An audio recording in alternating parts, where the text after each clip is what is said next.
Hey guys, how to recover your destiny. How to recover your destiny. You see, when we talk about your destiny, we talk about a God-mandated task. What God has mandated you to do in this world. And a lot of times, this can go wrong because of the spiritual powers that are able to manipulate one's destiny, that are able to derail one's destiny. They might not be fully able to possess your destiny, but they can derail it and they can steal and temper the virtue of it. That is why the enemy came to steal, to kill, and to destroy. But now I want to talk about how to recover your destiny. The most effective way to recover your destiny is in prayer and by prayer.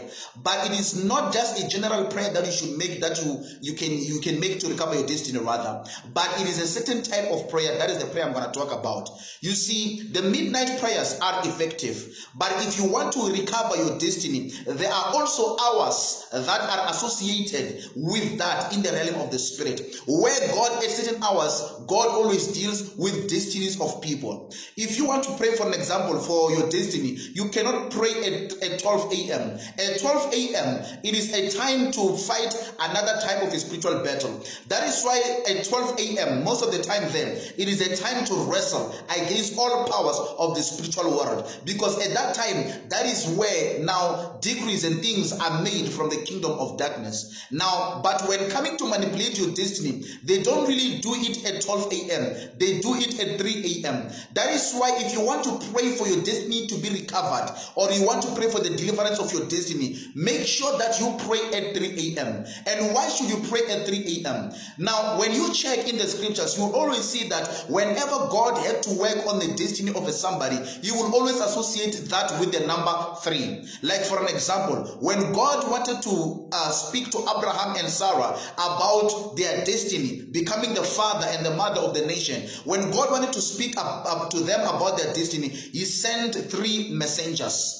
He sent 3 messengers to them. So whenever God will deal with a destiny of somebody, or to fulfill a purpose or a destiny, you will always associate it with 3. So that is why even the kingdom of darkness, when they want to target a destiny, they always associate the manipulation of the destiny at 3 a.m. because that is where man has fallen into deep sleep, and they use that because they know at that time you have become more spiritually vulnerable. So when you want to pray for the restoration of your destiny, use 3 a.m. That is why when you look at Paul, he was blind for 3 days while God was busy working on his destiny. He was blind for 3 days when God was busy working on his destiny. When you look at the case of Jesus, he died for 3 days when he was fulfilling and finalizing his whole purpose, his whole mission, why he came in the world. He did everything for 3 days. He was in the belly of the earth. So whenever you see God delivering or setting people free or fulfilling their destiny, you will always do it associated with the number 3.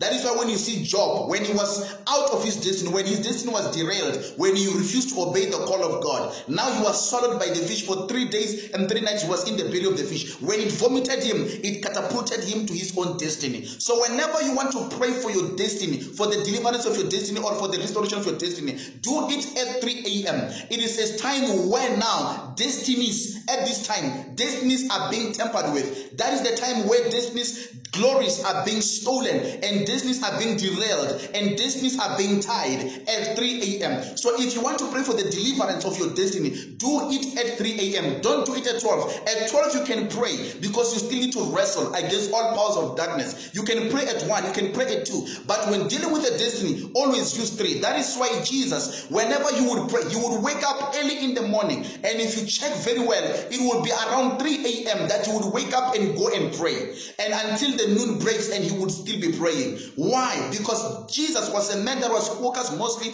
on his destiny that God had mandated him to do. So he always associated with the effectiveness of his destiny by always waking up at 3 a.m. and praying. So always make sure that at 3 a.m. if you want to restore your destiny or recover your destiny, pray at 3 a.m. because this is the effective hour, because hours matter in the spirit. God bless you. Shalom.